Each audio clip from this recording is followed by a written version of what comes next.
Peggy 18.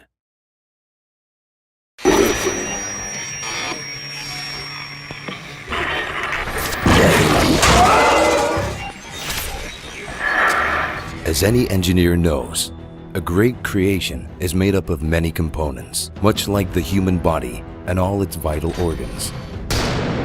The Dead Space series relies on many elements to make Isaac Clarke's journey a compelling one.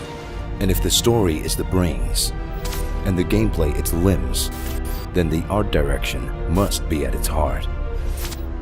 Lighting in Dead Space is almost a character in itself, alive and always reacting to Isaac's presence.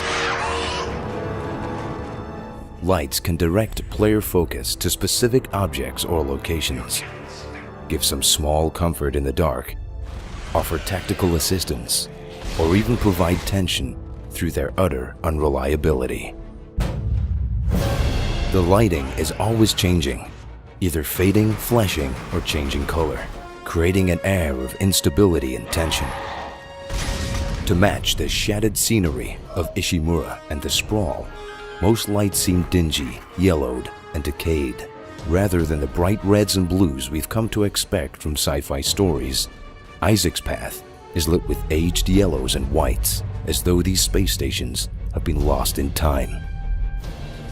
The technology used by Isaac and the other characters also seems old and broken down, as if it could short-circuit at any moment. Since the last time Isaac spoke with Nicole was through a grainy static-filled log shown at the start of Dead Space 2, video static and interference also play an important role in the marker's distorted vision of her. Much of the technology in Dead Space 3 takes this feeling of brokenness a step further, as a lot of it is from an expedition lost 200 years prior to the events of the series. The buildings are falling apart, the doors screech when they open, and everywhere there is decay.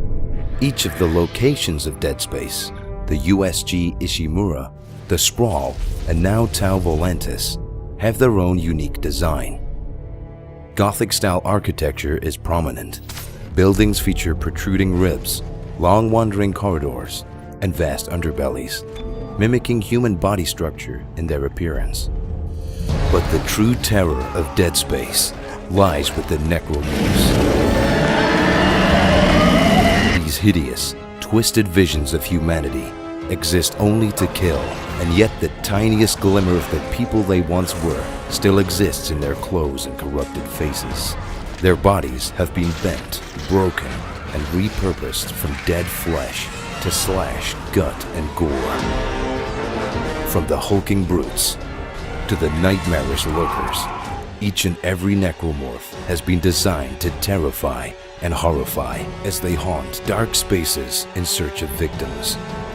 But thanks to lighting, location, and sound, even when the necromorphs aren't visible, their presence is felt by Isaac every step of the way. But he isn't going down without a fight.